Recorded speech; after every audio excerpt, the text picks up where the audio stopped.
A Nobel Economy Prize goes to pioneers in understanding poverty. Randomized trials can help policymakers grasp which policies work and which don't.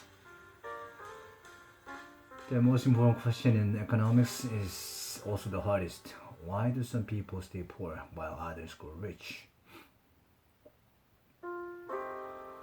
In 2015, 10% of the world's population lived on less than $1.90 per day, down from 35% in 1990.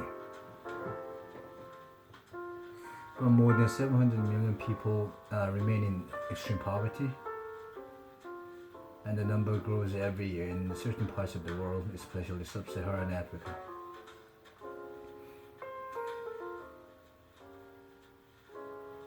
For their contribution to understanding poverty,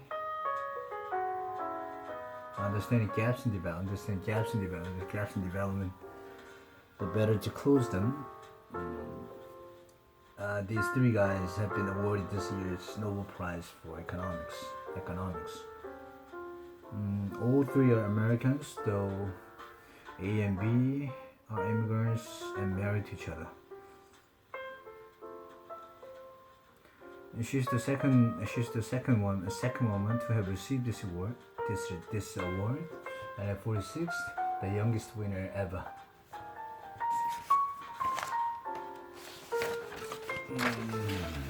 30 years ago, most economists looked at the big picture. Most economists mostly looked at the big picture. They studied large-scale structural transformation from rural and agricultural to urban and industrial.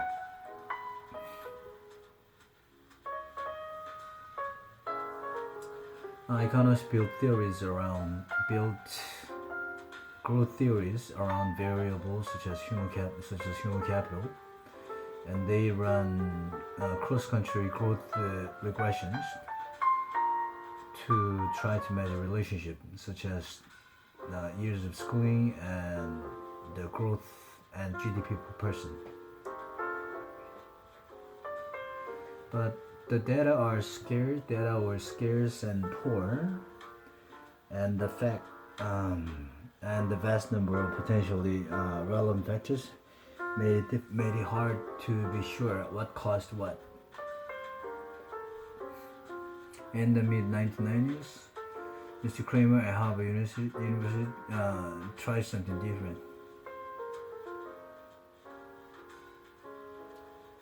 With collaborators and co-authors, he began studying poverty with methods commonly associated with the chemist and biologist, randomized trials.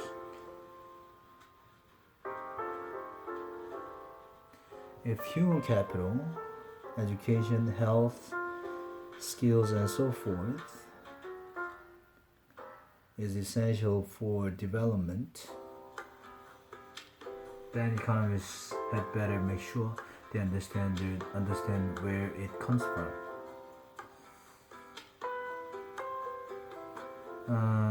In Kenya, they conducted the field experiments in which schools were random divided into groups.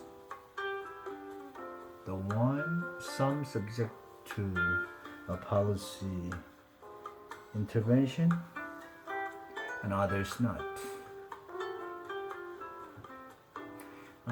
He tested, among other things, additional textbooks, deworming treatments, and the financial incentives for teachers linked to their pupils' progress.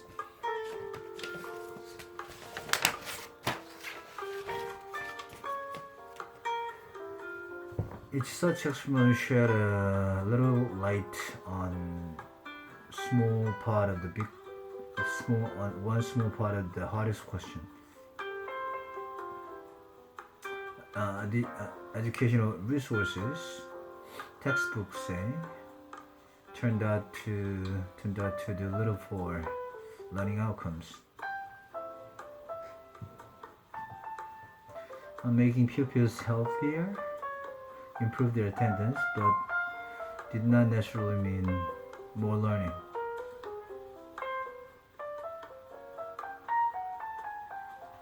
But the experiments had a larger result. However, they taught the economics profession that field experiments, randomized trials, could work in the field.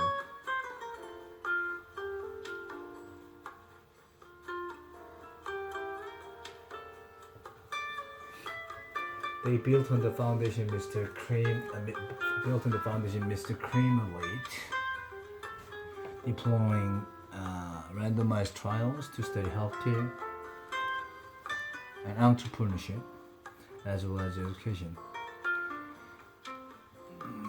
In India, they found that focusing extra teaching resources on students who had left behind, who had fallen behind, paid big dividends. They showed that microloans, small scale lending to the cash-strapped poor, were less transformative than had been claimed, but could help ambitious entrepreneurs.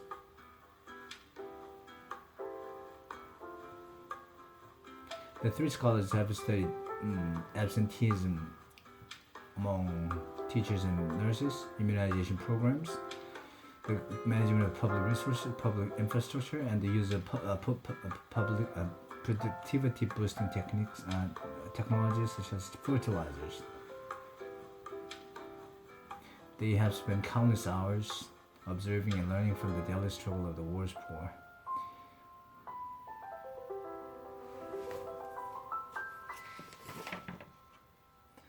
Epistemological. I observed by breaking big questions into smaller ones and tackling each, and carefully designed experiments, they overcame some hard epistemological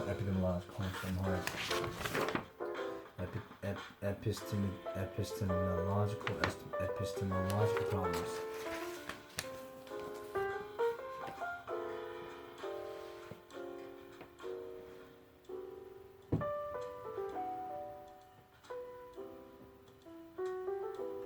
Economists who used the cross-country regression could not easily say whether extra schooling boosted productivity, boosted growth, or occurred alongside it, merely occurred alongside it. Better teaching. But field experiments, by contrast, could show not only the link between better teaching and greater learning, but how the connection works.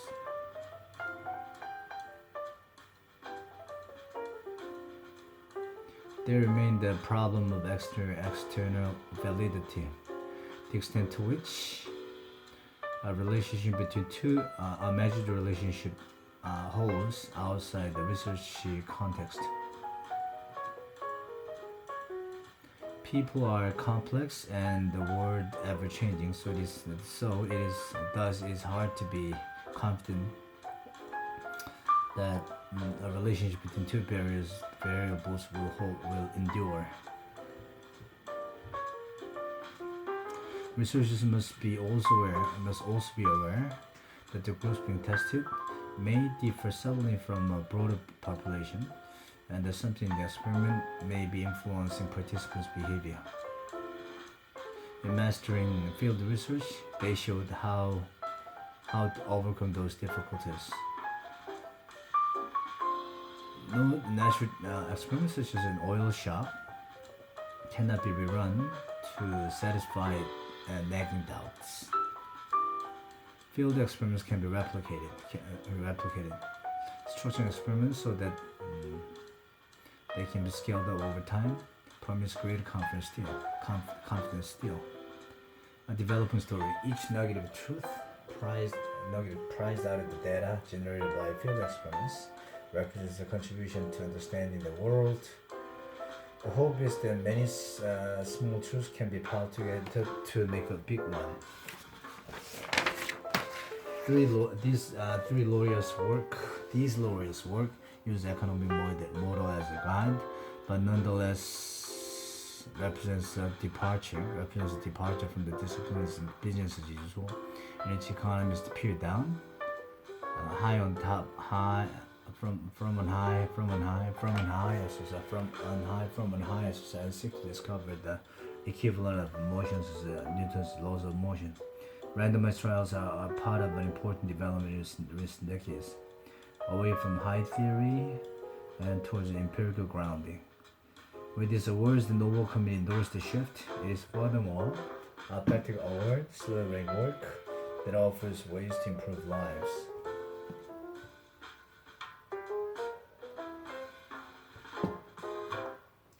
But the hardest question still looms.